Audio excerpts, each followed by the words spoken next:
Bei mir laufen sie wirklich offene Türen ein.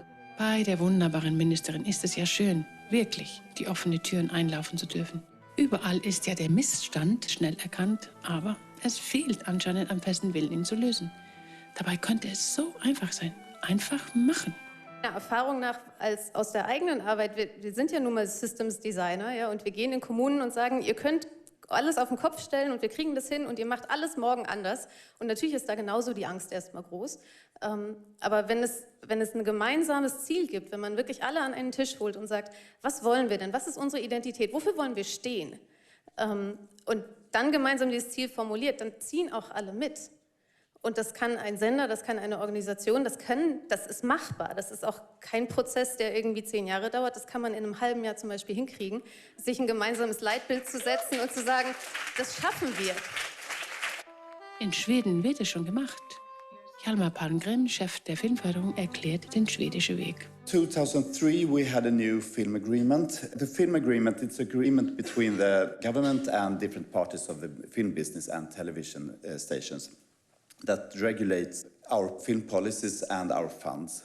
So we had a new film agreement, and for the first time the film agreement actually counted the number of projects. We should divide it equally between men and women. So the question is, how do we do it? I can admit that I was a little bit nervous to start with, because our system works that we have film commissioners, so they have their own budget and they make their decisions that then formulated by our CEO. And I was a bit nervous because I thought, well, how to push the film commissioners to really take this question seriously? Because it's easy to just say, oh, we didn't succeed, sorry. But that wasn't an option for me. So you have to count. You have to count all the time. You have to count the incoming projects.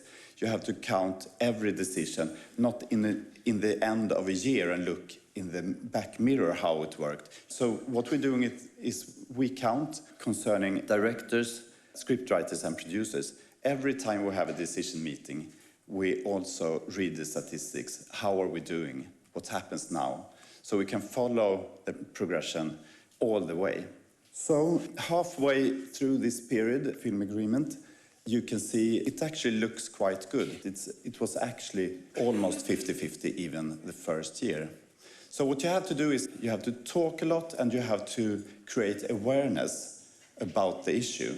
And I think all our staff, we're really aware of what we have to do, because it's so much in our history that sort of drives us to act the way we always used to do.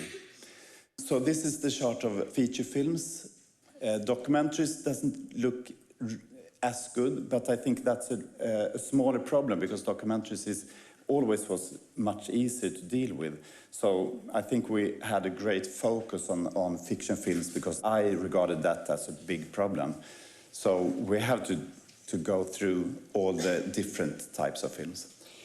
And also, of course, you have to educate not only yourself, the decision makers, you have also to educate the film business. And that's a big deal. We have to talk about it a lot to create awareness, because we can only work with the projects that apply with our funds. So if it's still not 50-50 with applications, even if it's not 50-50 on applications, we still can divide the funds equally. It's not easy. It's not like the producers are happy about this.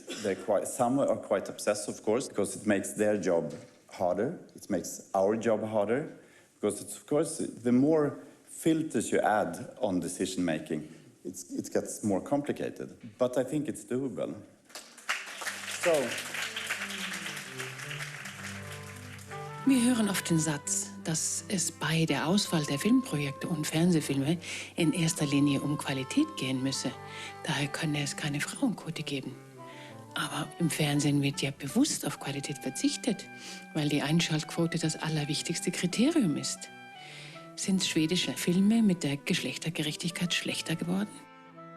Was sagt Hjalmar Palmgren zur Qualitätsfrage? The second big objection would of course be quality, that you would lose quality. I can't really see it that way. I think quality presupposes gender equality. I think quality presupposes diversity, because I think If we're moving into a modern society with modern storytelling, it would be simply stupid to exclude like half of the storytellers and half of the talents.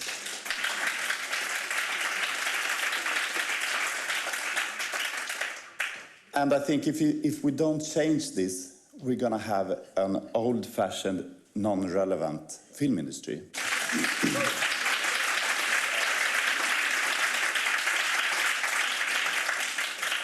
Because you have to realize that it's not so much about prioritizing women as it is to stop prioritizing men, because that's actually the way our society is constructed. And this is something you have to take into consideration if you talk about quality. Quality is a relative word. Quality is our first priority always. So after 2 years with these new obligations, could we say that we lost quality because of this? Well, we can look at our national film prize. It's called the Golden Beetle, or maybe the Golden Bug. Throughout the last years, actually female directors did quite well. This year it was 100% male prizes in those categories. Another year it was 100% female. So if you look at this, you can't really say anything about quality. And also, I can tell you we have 7 films in different categories of the Berlinale Festival, 5 directed by females. So I think we actually didn't pay a quality price for gender equality. So, thank you. Warum müssen 89% der Fernsehfilme von Männern inszeniert werden? Wo bleiben die anderen Perspektiven und Meinungen? Und warum diese Talentverschwendung? Irgendwie scheint unsere Gesellschaft zu glauben, sie könnte es sich leisten, Talent zu verschwenden. Das ist sehr schade. Die Frauenquote wird die deutsche Film- und Fernsehlandschaft erneuern und befreien. Weil, wenn mehr Frauen Filme machen können, können auch andere Männer Filme machen. Wir sind davon überzeugt, dass die Diskriminierung von Frauen nicht programmatisch, sondern weitestgehend unbewusst geschieht. Wir haben uns einfach daran gewöhnt, dass es eine Männerquote seit Jahrhunderten gibt. Männer werden bevorzugt, nicht weil sie besser sind, nein, weil sie eben nur Männer sind. Aber je mehr Rechte und Freiheiten Frauen bekommen, je freier werden auch die Männer. Ich bin für die Pro-Quote-Regie, weil ich denke, dass es nicht nur ein Problem ist von 50% Männern oder 50% Frauen, sondern letztendlich, wenn man das mal weltweit anschaut, ist es auch ein Problem, dass die Menschenwürde von Frauen nicht geachtet wird. Und dagegen muss man sowieso sein, ob man nun Mann oder Frau ist.